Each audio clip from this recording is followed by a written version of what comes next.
Roy Hodgson steps down, and it's David Moyes, the next to go.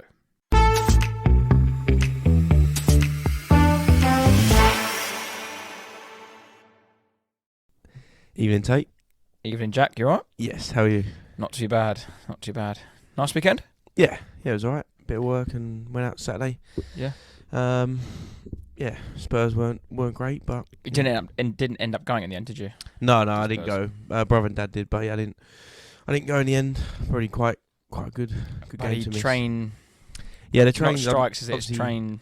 Yeah, and it's the same for everyone, and obviously everyone from this area. But yeah, just a bit of a nightmare getting in and out. So yeah, I thought better off it. I've got the same this weekend.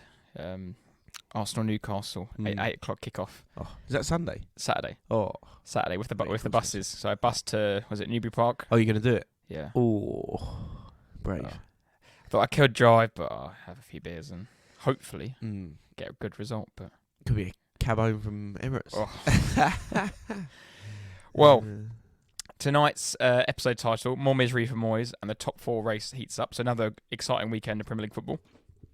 We'll start off the podcast with some West Ham chat and some David Moyes conversations. There were some banners at the City Ground. Moyes out. The first time I think I've seen them this season. Yeah, you hear it and you speak to people, but yeah, actual physical signs, yeah, probably. So we'll touch on that, and then we'll also move on to a bit of relegation. The 3 teams, 2 teams are just a shambles down there, and then maybe a touch on a bit on Palace. Obviously, Roy Hodgson stepped down as Crystal Palace manager today. Yep. And then a bit on the top four, Tottenham, Man United and Aston Villa going for that 4th place. Mm-hmm. And then we'll round up with our usual Team of the Week, Winner, Loser and Prediction. Before we start though, I'd just like to say if everyone listening has enjoyed the shows and so far, if you have not shared it already to friends or family or anyone, that you can hit subscribe and give us a rating on either Spotify or Apple Music, because we actually got an email the other day that said basically the way podcasts get advertised, they are done by ratings. So if you get more recent ratings and 5 stars, and they get promoted to other people. So if you haven't shared it already or given it a like, then please do, and we'll be very, very thankful. Yeah. But let's start with the teaser. Ooh. And don't worry, this isn't a they've played for 2 teams one. Been a bit lazy of those ones recently. I like them ones though. This Sunday is the Carabao Cup final between Liverpool and Chelsea. But which 2 players have won the competition the most times? Yep. Right. Let's crack on to the main part. Mm. Got a question for you. Are West Ham fans right to want the end of David Moyes' reign? Gone straight for it. I guess I know everyone listening. Everyone will be going mad, but yes, ultimately I think they are. I think they are right. I don't necessarily. I suppose if they want him out, there's only certain things you can really get it done. But I do think there's a lot to discuss about it. I think, but yes, ultimately, I do understand and. Yeah, I think change for them could be quite a good thing. What do you reckon? I've got a few notes here, but by most measures, David Moyes done an impressive job at West Ham. Yeah. But the underlying factors that are there for paying fans and West Ham supporters are probably only ones they can see, because they watch them week in, week out. They pay money to go and watch, and it's quite evident that since the results have changed since the new year, the turn on wanting him gone has increased. The 2024 form, like we spoke about, has just sparked an outpouring of frustration. But the wider disconnect, like we said, from my point of view, you struggle to see why they want. Because I only look at the league table and think, oh, you've done this, you've done that. But if you look more into it, the football they're playing is dire. Yeah, there is a nucleus of good players that are attacking for their players that could do more, but just aren't because of the way they're set up to play, and it's negative. Yeah, and the way the style of football that Moyes is playing or has always played, it's not just suddenly 2024 he's changed the way they've played. They've played this way the whole time. It's just now they're in obviously, like I said, a terrible bit of form. What is it? No win in 2024. Haven't won since they beat us, Arsenal, on the 28th of December. Yeah. Having been knocked out FA Cup by Bristol City, who are struggling in the league, and that was over 2 games as well. Obviously, they drew the first game and then lost the second game. There's a frustration building, and like we said, it I don't know what I'm looking for there, but it what's the word I'm looking for? What do you mean? What, as in got to the top, accelerated, or with the sign, with the banners, and yeah, come to boiling point. Boiling point, basically. Yeah, they got to that. They got to boiling point, and I can see why they want to change. They want a younger, new, exciting manager. Yeah, that's going to play a brand of football they want to enjoy. I do. I understand that, but also in the same sentence, and you probably go mad if you're listening, you're West Ham, all the rest of it. But those fans suddenly think they've got this God gift. They're entitled. They've got this God-given right to. We must demand entertaining football. But you think about their managers have had in recent times: Moyes, Bilic, Sam Allardyce, Pardew. Alan Kirbishley might have played slightly better football. Zola was a nice character, but he got them relegated. They've been relegated twice since 2000. And yes, and don't worry, you're probably West Ham fans going mental. Like, oh, you've done all right. Well, yeah, you have, but I don't remember a West Ham team playing entertaining football. And oh my God, yes, they've had brilliant players. Payet, even you go back, Di Canio was brilliant. Defoe was good for them. Declan Rice in recent times. Bowen, Paqueta, Kudos. Now, yes, they are brilliant players, but they've never played this exciting, scintillating Barcelona tiki-taka. I just don't understand why they suddenly think they've got this. Yeah, they're entitled to this beautiful football and all the rest of it. But then I do totally understand what they're currently viewing is awful. It's god awful, and I've firsthand Mourinho, Conte, prime examples, and Mourinho and Conte are like elite managers, and even that is god awful. So. I mean, if you look at David Moyes compared him to the rest of the Premier League managers now, he's the last one. There may be a couple others down the bottom, but the last one in that middle pack, that middle to upper pack, that are playing that style of football. He openly chooses to have 30% of the ball each game. But teams around them, I'll just start with Spurs. Obviously, Anges wants to get on the ball and play nice football. Man United, Brighton, Newcastle, West Ham, then Chelsea, Wolves, Fulham, Bournemouth, Brentford. They're all sort of teams that get on the ball and want to dictate play. Yeah. And I don't think it's too much for West Ham fans to ask or want to be able to set up like a Brighton. Brighton have nothing like behind the scenes that West Ham couldn't have or don't have. The same as the likes of Wolves and Fulham and Bournemouth sacked Gary O'Neill. They wanted to play a certain way. Obviously, Gary O'Neill's now doing that at Wolves. And there are entertaining teams to watch. And West Ham fans are more within their right to demand that. Yeah, definitely. And when you've got players like a front three of Paqueta, Bowen, Kudos, the frustration is there that, come on, you've bought these players, play them a certain way to get the best out of them. Yeah, I know. Yeah, and the style of football is just, it must be what it is. I know you know exactly what it's like, but like you said, that I'd say the top 8 now, but all of the teams that are currently above West Ham, Man United fall into that. They've done a bit of both. Maybe they're finding their way a bit more aggressive and a bit more attacking and whatever else. But yeah, I don't understand I just feel like it's very reactionary, and it's suddenly, right, 2024 having a stinker, right, get Moyes out. I've seen some horrid shouts. I've seen Amaron from, is it Sporting? Well, I've got some names for you. Francesca or something? Go on, read them off. Got some names. These are the what's that? 1, 2, 3. The top 4 favourites. Graham Potter, Will Still from is it Stade Rennais? Yeah, Stade Rennais. Michael Carrick and Steve Cooper. Yeah. I mean, yeah, but then that is, I don't know. I'm sure. I think Potter would be a good addition. Like, that'd be the right choice. Cooper. No, for me, no, that's not I wouldn't be inspired. I'm so excited to watch West Ham again, but I think Potter should be the one they're going for. But I mean, you mentioned it earlier when you touched on Spurs and Conte, and I've got some numbers here, and also my own opinion on when you have a manager and people from the outside look back on it with rose-tinted glasses, like everyone knows that I'm a big, staunch, not an Unai Emery fan, and when people look back on it now, and they always say, "Oh, he was harshly treated. He got you fifth, got you to the European Trophy final when Arsenal's record in Europe is poor," and it is poor.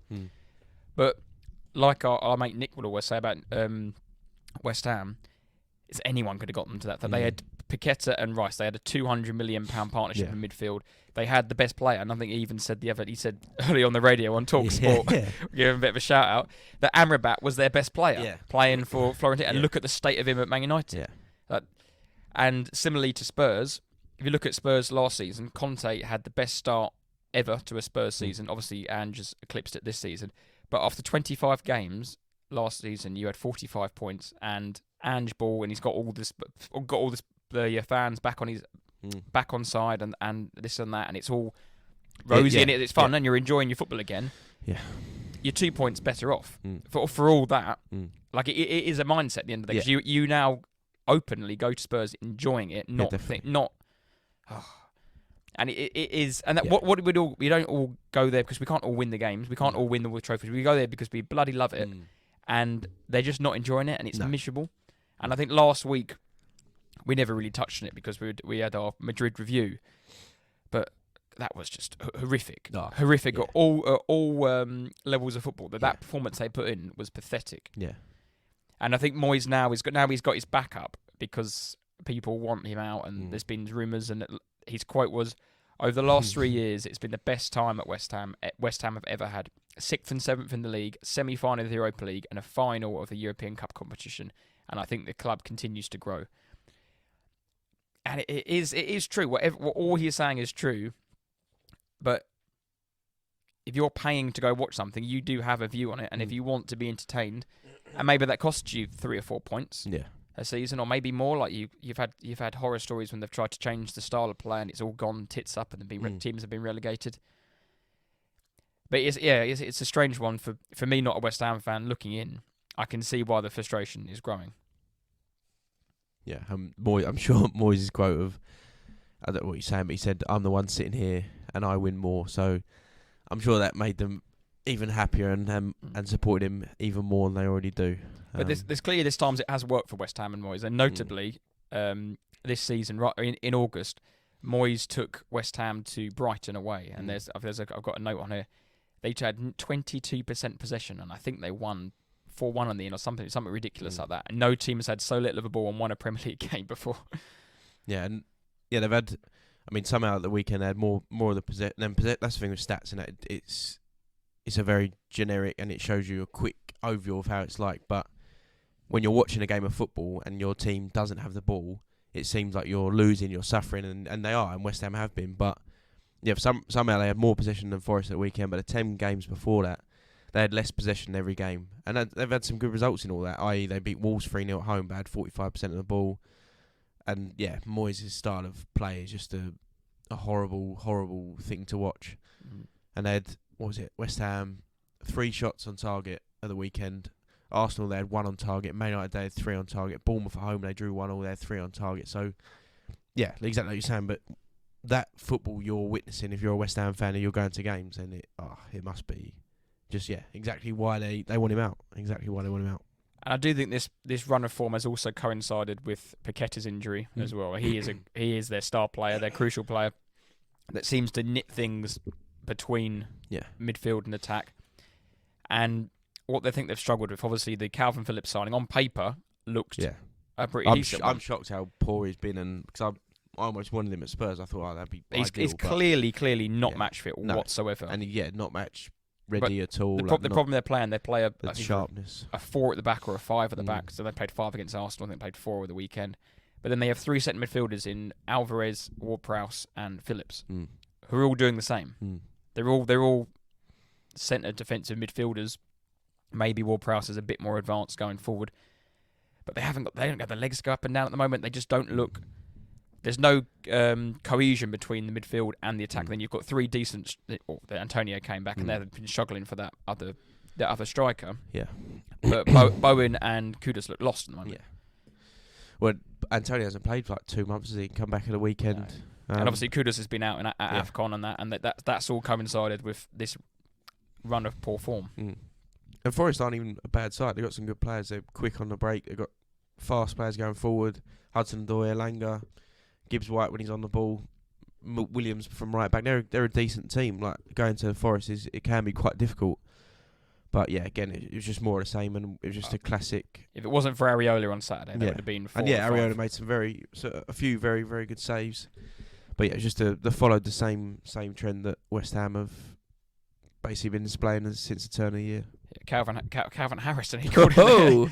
Calvin Phillips. Acceptable in the 80s. 4 games, 3 yellows, 1 red, and a horror mistake on his debut against Bournemouth. It just the red. I thought the second yellow was like pretty harsh, but it's you're on a yellow. Yeah, I mean, his first yellow, what was he doing? Just lost his whole face, didn't he? But yeah, I mean, like you said, the signs and I'm not quite sure we went on telly, but the chanting and the anger towards Moyes was probably voiced the loudest at Forest away.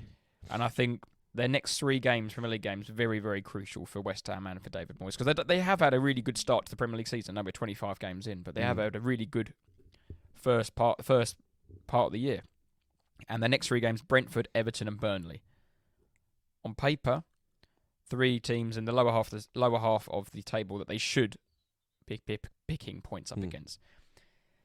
If they get 9 out of 9, it's probably all rosy again. And then they move into the European fixtures. And I think last year and the last couple of years, I think that European run has given them something away from the league, because the leagues can be quite like mundane and like here we go again. But last year was a perfect example where they their league form was horrific. Yeah, they were shocking. But that was their fun. That was their bit that they put in there. The players seemed to put in their effort in, and they had these great European nights, and they went and won a trophy. And maybe they can do the same in the Europa League. It's a different atmosphere for the players to be in. And I think if they were, I mean, I wouldn't know what's best, but I think if they get rid of Moyes now, it's earlier than the norm, and I think they'll be fine anyway. They'll stay up. So, is it the time just to go right? Moyes, see you later. Get someone else in now. If they could start now instead of the summer, and it's a few months ahead, so maybe that's I'm sure that's what West Ham fans want. But again, I don't think they're bored, and I'm not sure their owner are going to do that. Because just speaking from an outsider point of view, looking at the league table, as bare as it is, they're 9th, 36 points. They're a point. Literally, they're sandwiched in between the 2 of the richest teams in the world, in Newcastle and Chelsea. They're a point below Newcastle, point above Chelsea. And again, it's tough, isn't it? Yeah, it's what West Ham fans absolutely hate, because they'll be screaming. But if you actually just look at it, and this is what their owners will do, and this is the people above Moyes and even Moyes himself, and they look at it all and go, well, like you just said, we're above. Is it above Chelsea, below Newcastle? There, like you said, in between those two. Yeah, they're mid-table. That's probably where they should be, and all the rest of it. But as you said, that watching that football week in, week out, and you talk to many of them, but games where they beat us and got some good results, those particular games could have gone the totally opposite way. So, but that league position right now is the exact reason he will not be sacked. Yeah, and they'll go right. He's in Europe still. We'll give him a chance in Europe. Clearly, if you look on evidence again, you'll all be going mad, but what they did last year, then give Moyes a go, see how they do, and at the end of the season they'll if they want to change it, they might change it. But even then, I'll be not surprised, but I wouldn't be surprised if they keep him on. No, he'll stay to the end of the season, and I think then they need to have a conversation, depending on how it goes. Depending on how it goes in Europe and depending on how it goes in the league, then they have the conversation. Like they should have had, in hindsight, maybe he should have stepped down last year. But why would you? You've just you want to go again. You want to try and win the Europa League. I can see why he wants to stay. But David Moyes, I imagine he's not the most paid manager in the league. He's a cheap option. He's a cheap option, and you know you're going to stay up. Crystal Palace held on for Roy for as long as they could, because I bet they didn't have to pay him much. And they've just got that new guy in, and that's a lot to do with money as well. He was the cheaper option, and I think Potter's the name that's sort of creeping up in West Ham. I imagine he'd be quite expensive in terms of a manager. So Yeah, I imagine. Well, I know they don't have to buy him like Chelsea had to buy him, but and he wouldn't be on Chelsea's wages, but he'll be expecting a much higher pay packet than probably what they would have got maybe 2 or 3 years ago for him. Right, shall we move on to the relegation teams? Well, I'm going to start off with Sheffield United, and what an absolute disgrace. They're just a shambles, absolute shambles. Was it your loser of the week a couple of weeks ago, maybe the week before that, or the week before that? Yeah, I mean, they could easily, them and Burnley fucking every week, but I can't believe they beat Luton the other week 2 weeks ago away. I just don't know how. Why did they do that? Why have you done that to Luton? Luton. Yeah, we want Luton to stay up. Yeah, they're trying their hardest. They're playing every week. They're putting some effort in, but bloody hell, Sheffield United. It's obviously started with that horror tackle, but from that moment they just packed it in. So Sheffield United have conceded 62 goals in the Premier League this season. That's the most ever by a side in their first 25 Premier League matches. The record, I think, is 89 by Derby when they got relegated. Was it that season? I mean, I don't really recall watching that season, but Sheffield United, this current Sheffield United team, were worst I've seen by far. The worst. Have a quick look. I think it was 07, 08. I think it was. That Derby got, was it 9 points, maybe 11? I think they got 11. But they are on course to smash that record of conceding goals. Yeah. So Derby, like I said, 07-08, 1 win, 29 losses, 8 draws, conceded 89, scored 20 goals, 11 points. Yeah, so 62 with 13 games to go. Yeah. They concede 2 goals a game. Yeah, even Birmingham in that quickly in the 07-08 season finished 19th and conceded 62 goals. So back-to-back home 5-0 losses against Villa and Brighton, just a shambles. Yeah, and but somehow, like you said, they picked up 3 points against Luton. I mean, you were touching it then with the red card. The red card was just ridiculous. They didn't touch the ball for 13 minutes, and then Matoma has a heavy touch, and he just. But this. Stand of the referee. How has he booked him? I mean, there's some decisions this weekend again that are just awful. But yeah, he actually maybe he was thinking about, is it red or is it yellow? If I give a yellow, I can go back and then do VAR, blah blah. But as a liner, not just seen that, because when I watched it in real time, obviously it looked like a bad tackle, but I thought similar to like a Romero, he's got the ball and just followed through like lower part of the leg maybe, but I didn't realise how high and awful the tackle was. But I mean, he made a tackle like that last season against Spurs on Højbjerg. Yeah. And the signing of Mason Holgate just blows my mind. He's never really been fancied at Everton. He's had a couple of loans, West Brom, and I think he was on loan, spent the first half of the season on loan at Southampton. Yeah. Got recalled, and now he's back at Sheffield United on loan. Everton are struggling for their lives, so they're happy to lend you a defender. Yeah. I think that speaks volumes about what they think of him. Yeah. Masterclass from Dyche, I think. Go there and just relegate Sheffield United for me, that'll do. It was awful, innit? Awful tackle, and yes, I get it, the fans probably don't necessarily see it, but the reaction from some of the players and the supporters the captain came out and said it was red. That Ahmed Madadou shit, whatever his name, what a div. Yeah, it was awful, absolutely awful tackle. He's had a stinker, and Holgate. First debut was 5-0 Villa, obviously beat Luton, and that at the weekend, so... And Burnley were comprehensively beaten 5-0. They're just pathetic again. Yeah, and they're probably Company and Burnley are getting an easy run because Sheffield United are so awful that no one's really talking about Burnley or Company. Company's got the easiest run. We said about Poch getting an easy run the other day. Well, my God, Vincent Company.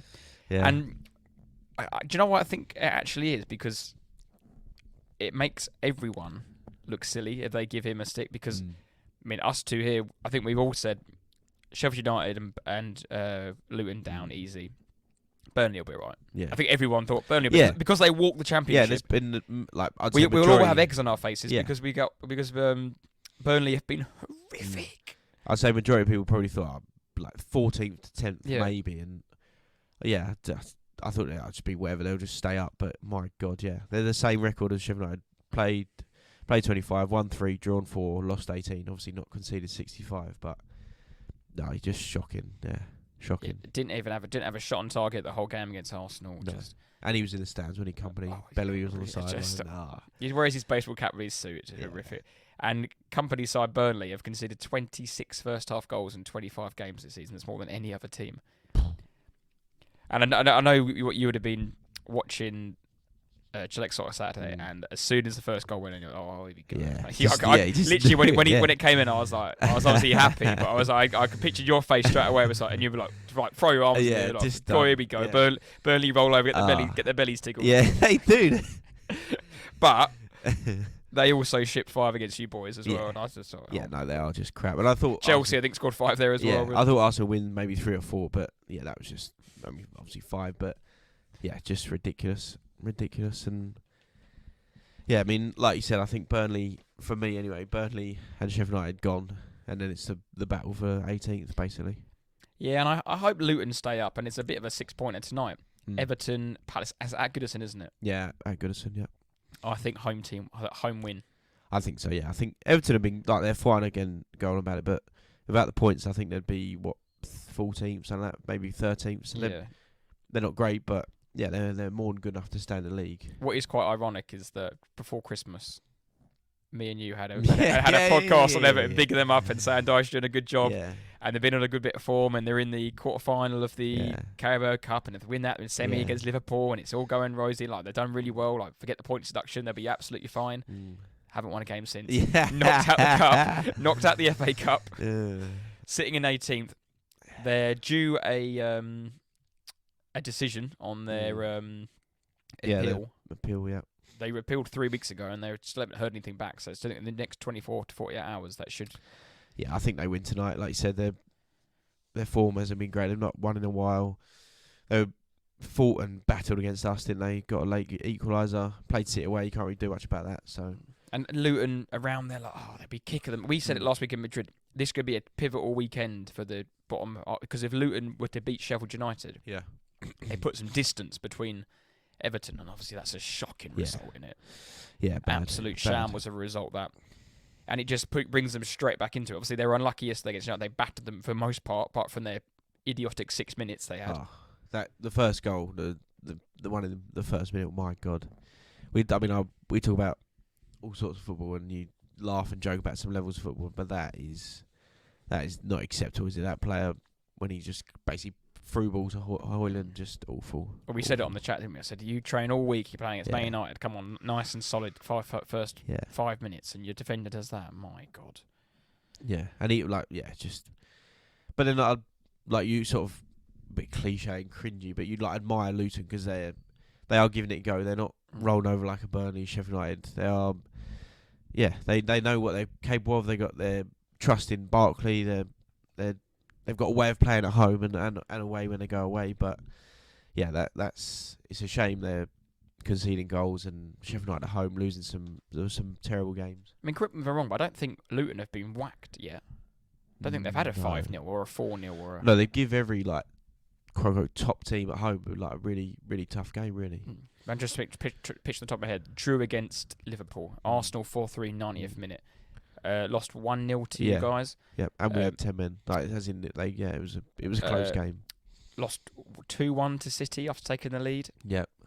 Chelsea was 4-3 or something like that. 4-3. And they could have done much better. Yesterday was close. United had some very good chances. They were much better second half, but Luton will. I don't know. I do think they'll go down. I do think it'll be the three sides that have come up, but also Palace. I think they're in danger. Yeah. So a couple of hours before the pod, Roy Hodgson has stepped down, and we think we reported last week that he was. Well, we didn't report it. We refed the news that he was ill and been taken ill in training.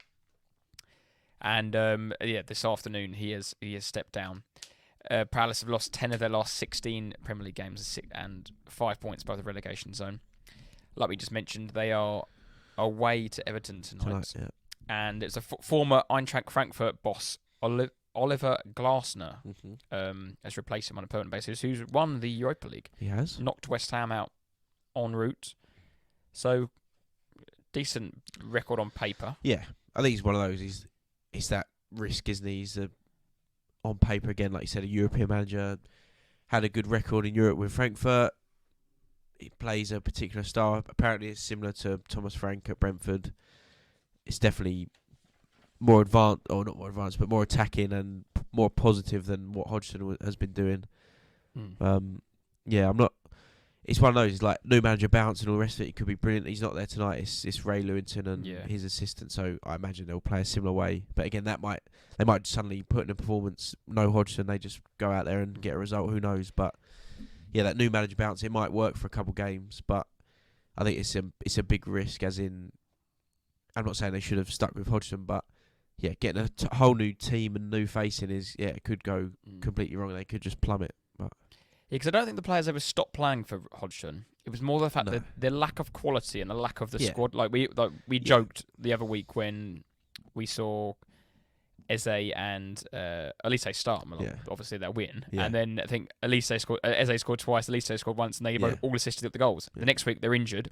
And they get battered. Yeah, I do think their squad is poor. They got a poor squad. Is it Glasner? Glasner. What can he do with Mateta and Odson, Edgard, Edward, Edward up front, and Ayew? What can you do with them? Yeah, he can't suddenly play like prime Pep and they can't suddenly just turn it overnight and we now play unbelievable football and we're gonna smash loads of teams. They're still the same players and they're stuck in their ways of what Hodgson has been doing. So, which I think was Palace's sort of, they wanted to get to the end of the season and then do it because they obviously respect Roy and they didn't want to step him down.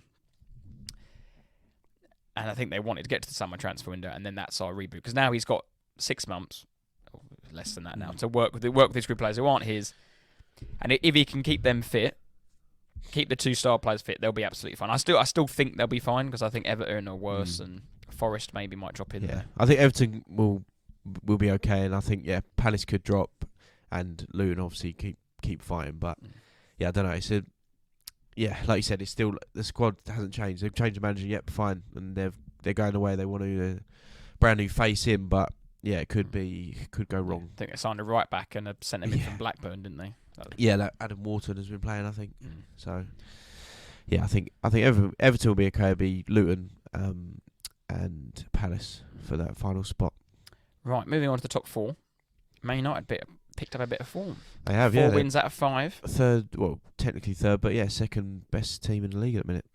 I think Arsenal top, but And United, very good. I was chatting to Ben yesterday on a few texts, and I said what I think has started this. They've got some players back, and now Ten Hag seems to have found his best starting 11. Shaw's back in the squad. Varane's playing well. Dallow's cemented that right back. They're not swapping and changing. Mano is a permanent fixture now. He's also a very good player. Yeah. Isn't he? Very good Casemiro, player. I think you saw yesterday. I think Mano looks a better player at the moment because Casemiro's legs might have gone, or he just looks slow and sloppy and probably he should have been sent off as well, shouldn't he? As a rival fan, yes. But my God, if that's my centre midfielder who's getting a second yellow for that, I think I agree. The tackle itself is in isolation. It's one of those ones. I was like, is that? But he's done 3 or 4 before. He done 3 or 4 to get the first yellow card. So that technically was his 5th foul. Just a classic one of those players who Xhaka used to get brownish with it, and Tottenham had players in the past, and they just tally up the tackles and fouls, and it's one of those that he wasn't going to get sent off. So he comes off, and that's it. Yeah, and that's why he came off at half time, and they've got a settled front 4 now as well. They've got Højlund, who's now scoring, I think, 8 goals in 8 games or something like that. 7 and 6, I think. Rashford's stopped drinking; he's gone sober, so he's playing again. And what's his name? Garnacho and Fernandes are obviously playing well. And crucially, I think last 2 games, Antony 0 minutes. Yeah, I think that's a big thing. I think he's one of them ones now. We've had it with Pepe and Chelsea have had it with Lukaku and others. You give him a year. And maybe there's a couple of bits into the next season, and straight away. Yeah. He's not at that level whatsoever. No. And you're detrimenting you as a manager by keep playing him. I think Arteta did a couple of looks at Pepe and was like, nah, mate, no. Yeah. I'll play the kid. I'll play Saka, I'll play Martinelli because I just don't trust you. And I know you cost 70, 80, 90 million, whatever he costs, but if I keep playing, you will get me sacked. Yeah. And they've had to take him out. And Garnacho, that's a much more balanced front 3. Yeah. Or front 4 if you include Fernandes as well. Yeah. There are 4 wins in a row for United, 13 points in 5. Like I said, 3rd in the form table due to goal difference. So, they're bang on it at the minute. They've got good momentum and, another really good winner yesterday. Having beaten Aston Villa away. Yes. Very, very good result that. Yes. They rode the luck a little bit, but if you're going to win them sort of games, you have to ride their luck. And Watkins, in the form of his life, another 2 goals yesterday. Like I think he's got 14 goals now, 11 assists, something like that. Yeah, and that was a 2-1 win after, I think, only 1 win in their previous 4. And within that 4, like you said, United beat them as well. So, although they are 4th, sit on 49 points, 2 ahead of Spurs and 5 ahead of United. Yeah, they're out of the 3. They're probably, I don't know, Tottenham aren't playing great at the minute, but yeah, Villa, although they're sitting in 4th, I think I'd almost rather be United, maybe even Tottenham, like similar to Arsenal, really, just on the bridle, just keeping the pace with the pack, and then they're ready to pounce, and yeah, they're probably, they feel we're chasing something down instead of at the top, always looking over your shoulder. And you've got to go to Villa Park in a couple of weeks, isn't it? Yeah, 10th of March. That's what we're 10th of March. Villa at home to Tottenham. That's a big game now, huge game. Have you got to go to Old Trafford? No, we beat United at home, drew with United away. Yes, lost to Villa at home. And United have done the double over Villa in recent weeks. They got 6 points. So let's drag Villa back into that top 4 race. Yeah. Disappointing result for you boys. Yes, it was poor. 2-1 at home. It was pretty poor. But yeah, Wolves have beat us 4 out of the last 5 games against us. Bit of a bogey side. I put Spurs outdone by a tricky Wolves team. Tricky, yeah, they are. Wolves are decent. Gary Neville's. They got, again, similar to, not similar, but almost totally opposite to Palace in that Palace just is what it is. But you look at their squads, and Wolves have actually got a fucking very, very good squad of players, and I think they even had Cunha is out, but Cunha's out for the season, though. Yeah, but Neto's still a good player. Juan was come back from Asia Cup, so yeah, they got some good players, and it was perfect. It was a perfect away performance. It was counter attack. But again, you have those players on the break that are very, very good. Neto is some player. Yeah. If he can stay fit, I would love it. They've been rumoured for Arsenal. We're looking at him for a while. I think they put a bid in a couple of summers ago. If he can stay fit, he is like a right wing. He's very good. Demon. Yeah, he's like that second goal. He's like you set up you ain't catching him, mate. No. And then the goals we conceded were like we said, but the 2 goals, the first from the corner, the header that no one was marking. I don't know what was going on, and even the second goal, Neto. Yes, he ran the level of the pitch, but for some reason, 3 Spurs players just were attracted to him, didn't even look around them, and we concede. But yeah, it was just a bit frustrating. But essentially, our team weren't good enough. Maddison, Son, Richarlison, Basuma in the middle. Just certain players didn't have good games. And yes, we did have Porro and Adogia, and we realised how important they are. But we didn't lose the game because of Royale and Davis. The players around them just weren't good enough. If Maddison had a good game, we probably would have won it. If Son was brilliant, we'd have won the game. Richarlison, but. Yeah, it was just poor game. Are you playing at the weekend, or is it? No, we're 2 weeks off now. Yeah, because of we're meant to play Chelsea. Yeah, but they're in the final, so yeah, we're 2 weeks off, which probably help us. Yeah, because I thought that not the result, not that performance was sort of coming, but I thought you rode your luck a little bit against Brighton. Yeah, we've been pretty poor for a little while now. Like, yeah, just not really. Seems like we're starting slow, and then we do all right early second half, and if we're a goal or 2 ahead, we probably hold on. But yeah, we've been quite frustrating of late. Seeing the first goal a few times in a try, it's frustrating because you got to go. Obviously, you got to go score two to win. But that whole here we go again. We got to pluck up, and it's like 90. Was it 94th minute winner? Brighton was late. We've done it a few times. It's exciting, but I don't think it's not a sustainable. No, exactly, it's not sustainable. Not a sustainable way of playing. So yeah, let's look at the table quickly. So you got United 44, Spurs 47, and Villa 49. So this United form with the 4 on the trot has come from nowhere because they've been awful this season. Yeah, and a few weeks ago, probably started that run. People are calling for Ten Hag.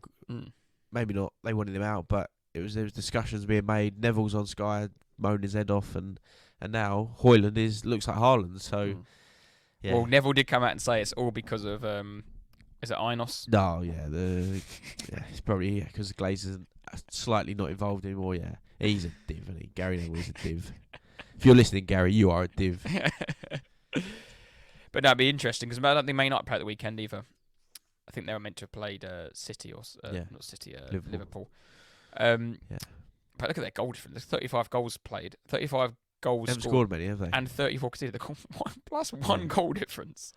Yeah, I was going to say it earlier, but who had Everton have conceded 32? That's less than Spurs, Villa, and United. So obviously Villa and Tottenham scored way more, but yeah, United's goal difference is shocking. Yeah, Everton don't score goals at all. No. Only the bottom three have scored less than them. Yeah, And Burnley have scored one less than them. They don't score yeah. goals. I just do think Spurs and United are in a better position. Obviously, United are in good form, so they've brought themselves back into it. But yeah, I think ourselves and United are in a better position. And like you said, two don't have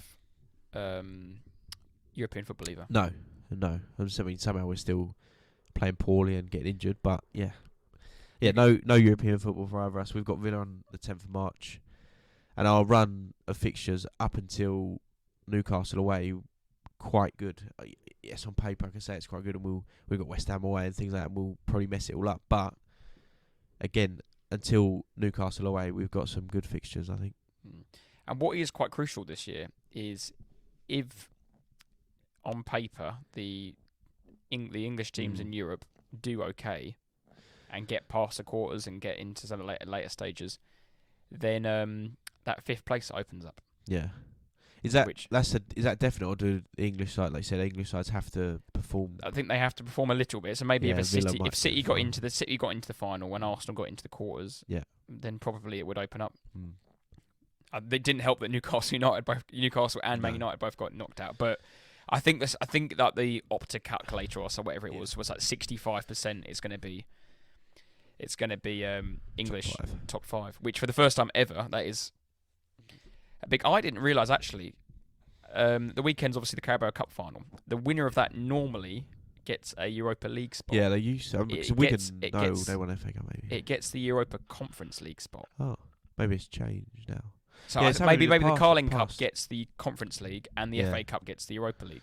Because it used to be the League Cup used to get your like UEFA Cup, Europa League, because Birmingham were in it, I think, when they won it. But I think that's obviously must have been changed since the Conference League has been a thing. So Chelsea, for example, they win that, they're in Europe. Yeah, it don't look too bad, does it? Yeah. Yeah. But if obviously Liverpool win it, then it goes to 6th place and it drops down. Yeah. Right, should we move on to Team of the Week? Yeah, let's go. So, goalkeeper. Leave this one to you. We chatted about goalkeeper, and I know we mentioned earlier he had a good game, Alfonso Areola, but they lost, and he was awful against Arsenal last week. I know it's Team of the Week this week, but I've actually gone for the Nottingham Forest goalkeeper, Odiasias Vlaco Dimas. And I thought about, because I think Forest and Arsenal were the only teams with clean sheets, maybe.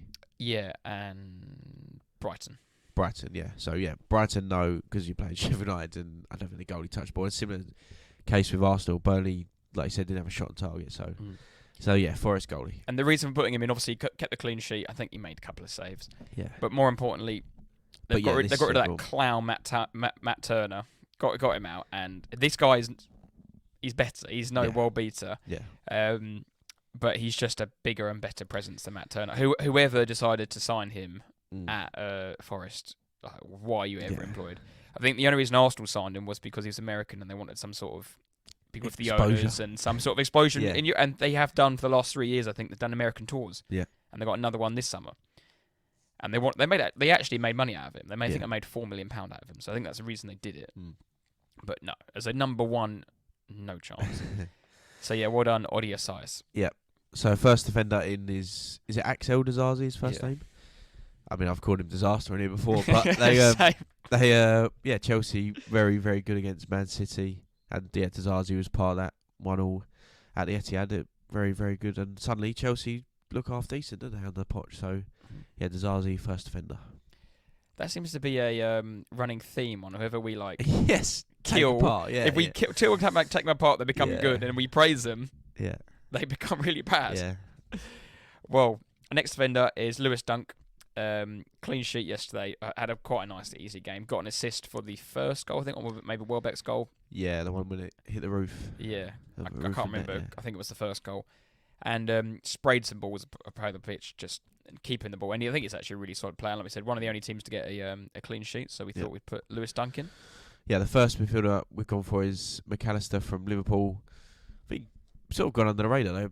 They're he scored again, and they're title challengers. And what is he 50 Something mil? like that, yeah. In a summer that's obviously Rice has gone for a lot of money, Caicedo, and a lot of midfielders cost a lot of money. He's gone under the radar, and they're doing very well. And so McAllister slots in the midfield. Well, I think it's gone under the radar. He's wearing number 10, but he's not a number 10. No, he's playing true. like a 6/8, isn't he? Like he's much deeper. Much deeper, and he's dictating a bit like a Thiago sort of that sort of position. He's not playing as the 10. I think that's sort of people have misinterpreted him, misplaced him as a number 10, and why is he not scoring goals? Yeah. But he's because if you think he was in a team at Brighton where he probably was the best player, so you naturally want them on the ball all the time. You want him in a key position. But at Liverpool, he's found his role probably. And then the midfield we've gone for is the vote. So we've gone for, is it João Gomez at Wolves? Yes, so midfielder. And Greer? Adingra, I think. Yeah.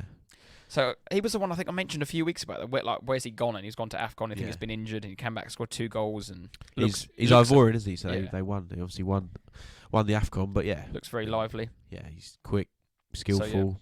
So, both scored 2 goals. So you decide who you'd like to put in the team. Yeah.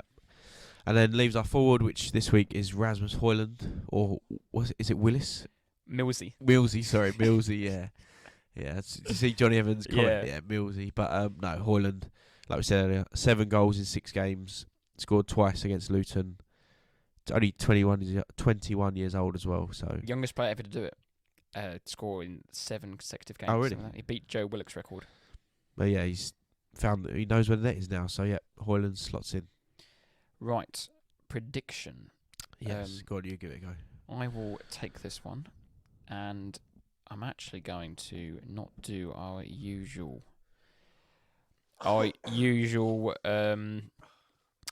Saturday 3 o'clock. Okay. I'm going to do a Sunday 3 o'clock. Okay. And the EFL final. Ah, yes. Between the Carabao Cup final between Chelsea and Liverpool.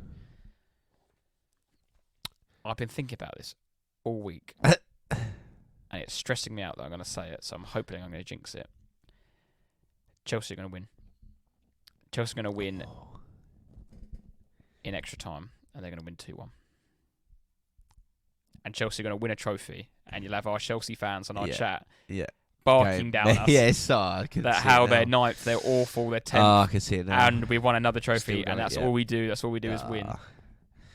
I really hope you're wrong. I just thought about it. I thought that's literally Chelsea to nutshell. They're going to win against Liverpool. No. Liverpool win. 2-1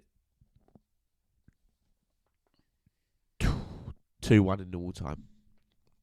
Liverpool win 2-1 normal time. Because I was watching the Brentford game, I thought, oh, Jota's come off here. Curtis Jones, my mate Curtis has come off here. They're gonna be depleted. Nunes got taken off as well, didn't he? Nunes got taken off. Obviously, Salah came back. Thank God. I was like, come on, Salah, get some form. Just run. Run. But no, I've got that. That would be the most Chelsea of Chelsea things. That you said that I can't stop. Yeah. And you'll get it even more in the neck because obviously Spurs and Poch having a trophy. Turn my phone off. It's not. Can't happen. I've just seen it. And you'll have Todd Bowley there saying, is it Todd or Ted? I can't even remember. Todd. And all them 9-year contracts will be worth it. Yeah. Oh, I hope you're wrong.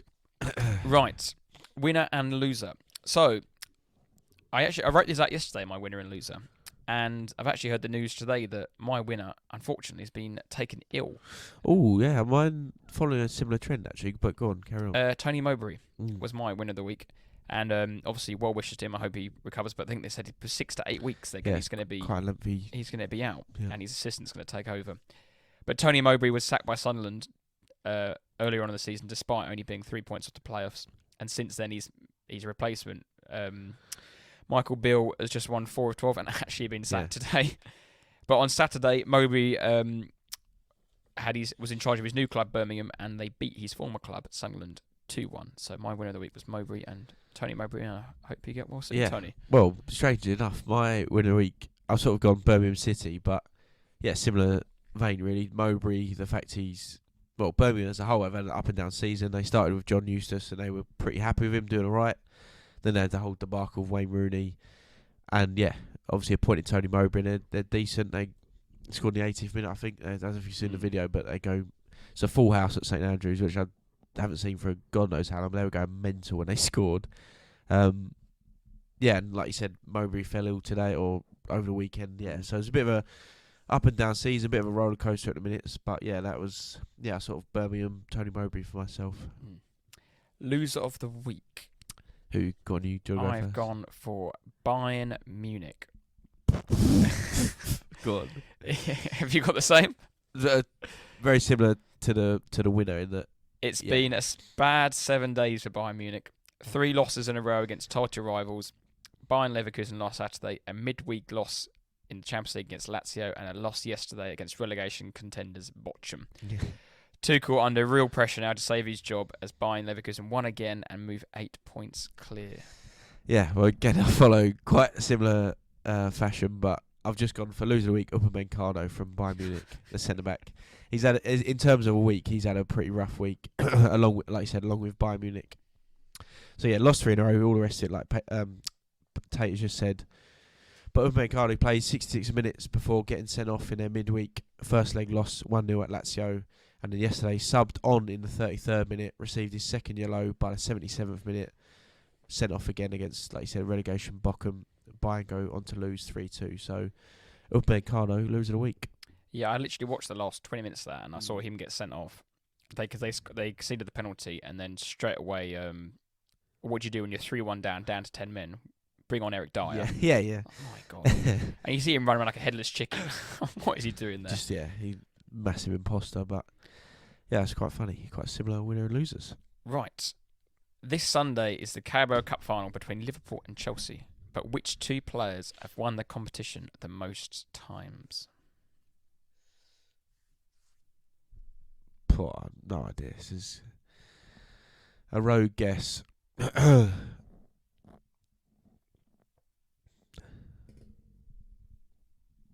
Ryan Giggs?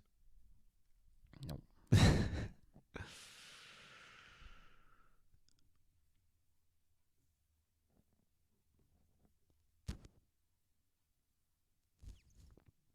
Is it 2 players you said? 2 players play for the same club. I've won it the same amount of times. Mm. Literally no clue. It's a more modern player than Ryan Giggs. Okay. Rooney? No. Alright. One more guess. I'm going to go away from Man United. Who could it be?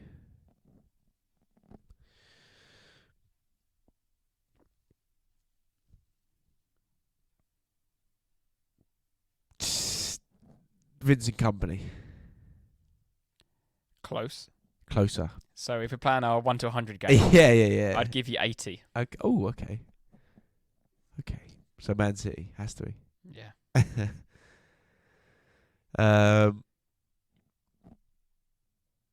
James Milner.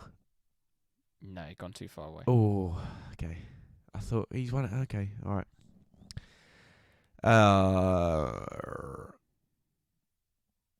Is it decent? No, stick like Vincent Kompany at that era. Yeah, okay. Last guess, and then you can give me more clues or tell me. David Silva.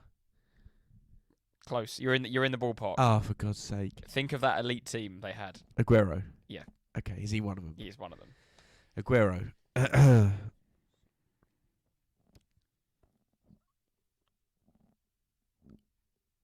Zabaleta? No. I don't know. Yeah. Fernandinho. Oh, Fernandinho. Okay. Fernandinho. So yeah, I mean, obviously, I guess loads, but I was thinking Man City. It's basically their competition for a last 6 times. Yeah.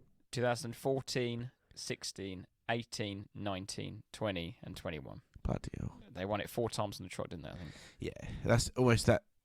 That's why it's Bakar. It just is what it is. League Cup, don't matter. Oh, good, very good. Hopefully, your prediction does not come true. Yeah, no, I hope I was just literally sitting there on Saturday and stressing about it. No. Right, that brings a close to another episode. Yep. I hope you enjoyed it. Apologies last week for the audio issues. I think mine was wrong. Jim's wasn't. Yeah, it was all wasn't off. all there. I think we rushed it. We rushed it. I think we were still hungover and drunk on Mao and having a lovely time. It was good intentions. Good intentions.